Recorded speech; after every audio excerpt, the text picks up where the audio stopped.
अल्हम्दुलिल्लाहि रब्बिल आलमीन नहमदु व नुसल्ली अला रसूलिहिल करीम। अम्मा बाद, मुअज़्ज़ज़ हज़रात, ज़बान बहुत ही खतरनाक चीज है। नबी पाक सल्लल्लाहु अलैहि वसल्लम हमेशा इसकी हिफाजत की तलकीन किया करते थे, क्योंकि यही वो ज़बान है जो झूठ बोलती है, यही वो ज़बान है जो झूठी कसम खाती है, यही वो ज़बान है जो चुगली करती है, और यही वो ज़बान है जो गाली देती है। तो अज्जुब है, हमें मालूम ही नहीं होता या इसको हम गुनाह ही नहीं समझते। ग़ीबत भी एक ऐसा ही गुनाह है जिसमें हर कोई मुलवित है, मर्द हो या औरत, जवान हो या बूढ़ा, आलिम हो या जाहिल। इसलिए आप हज़रात के सामने ग़ीबत पर एक ड्रामा पेश करने जा रही हूँ। इस ड्रामे के किरदार है दाइया कमराना खातून, सास तरन्नुम खातून, सास के पड़ोसन सहेली आसिया अंजुम, बहू कलामुन्नेसा, बहू के पड़ोसन सहेली शाहीना खातून। आप हज़रात से गुजारिश है कि इस ड्रामे को गौर से देखें और इस गुनाह से बचने की कोशिश करें, इंशाअल्लाह।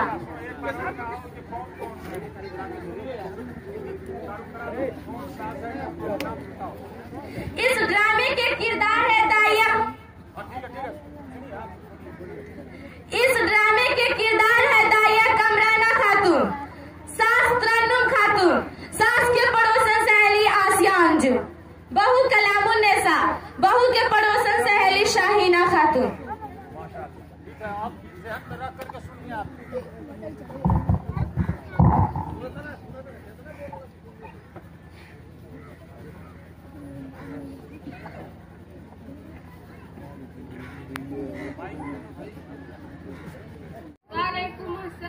सलाम व रहमतुल्लाहि व बरकातुहू। बहुत दिन हो गए, मुलाकात नहीं हुई। बैठो बैठो। यह बहन कौन है? यह मेरी मेहमान बहन है और मुंबई से आई है और दिन के बारे में बहुत अच्छी मालूमात रखती है। अरे मैं तो बातों बातों में खैरियत पूछना ही भूल गई। खैरियत से है?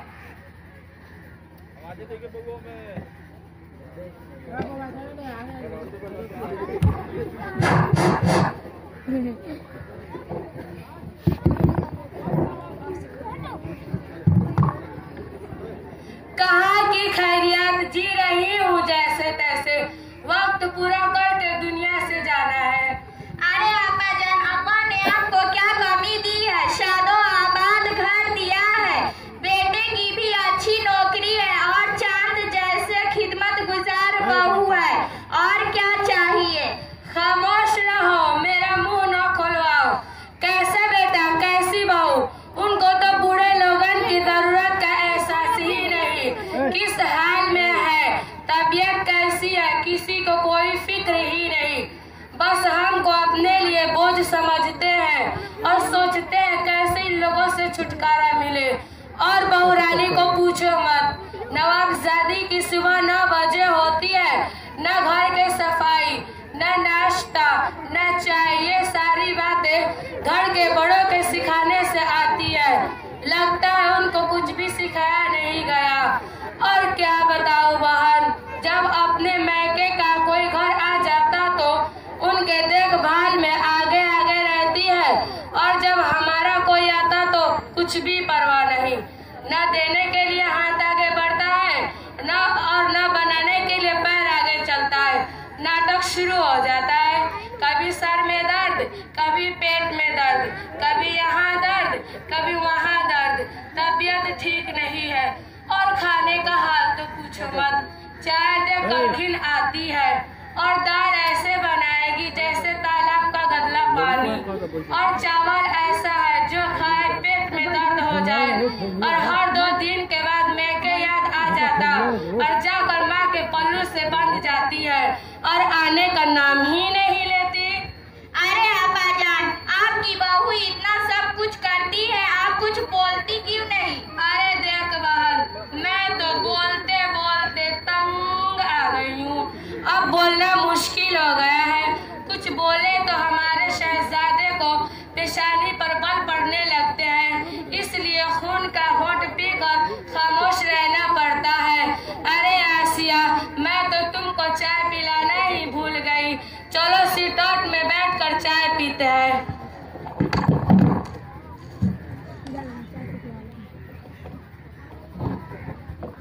यह थी सास और सास के पड़ोसन सहेली, दिल खोल कर अपनी बहुओं की गीबत कर रही थी।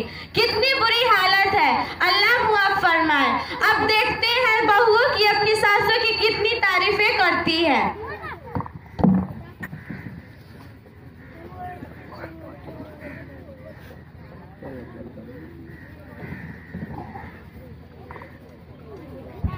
अस्सलामु अलैकुम व रहमतुल्लाहि व बरकातुहू। वालेकुम अस्सलाम व रहमतुल्लाहि व बरकातुहू।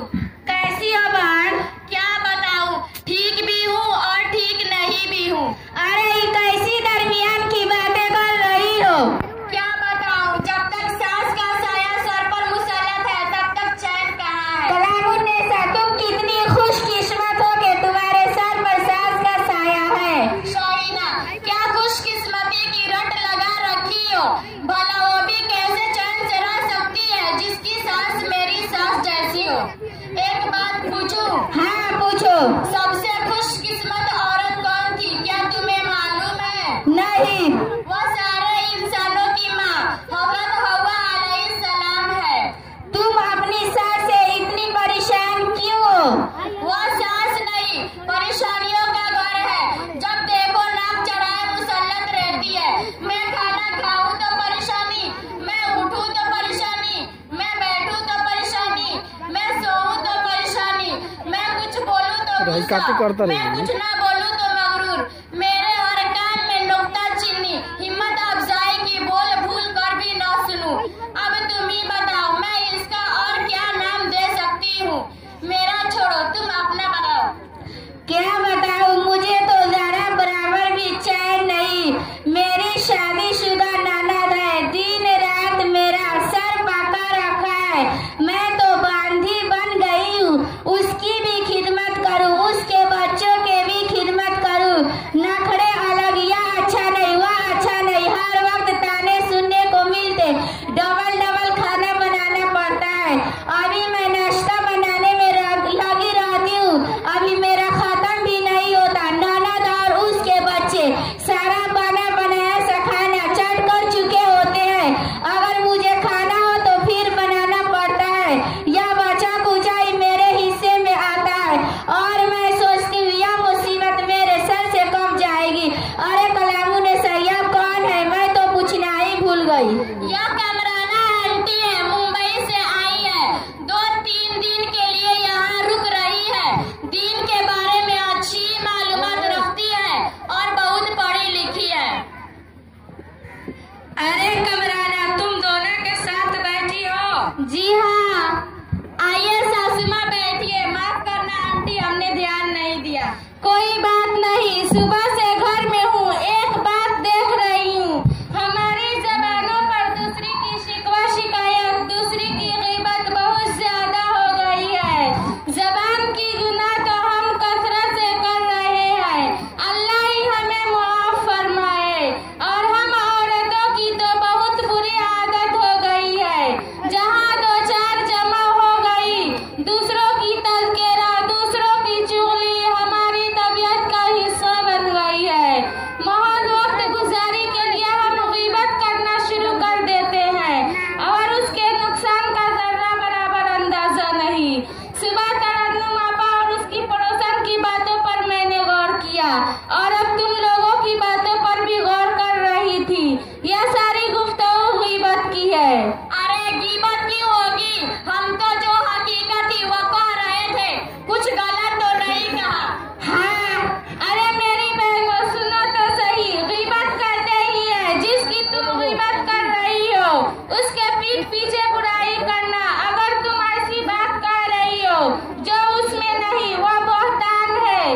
दोनों सूरतों में गुनाह लाजिम है।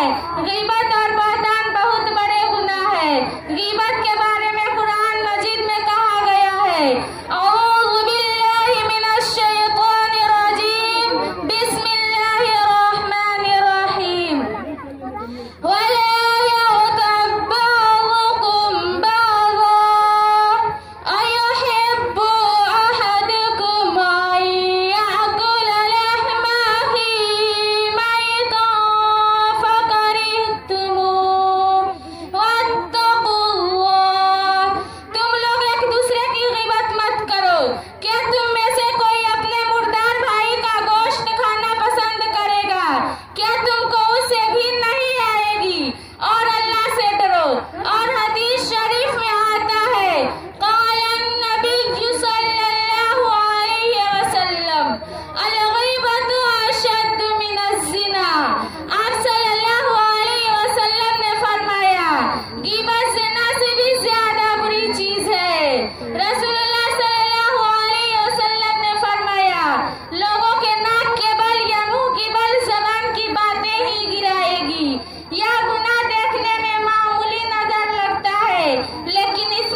10 मिनट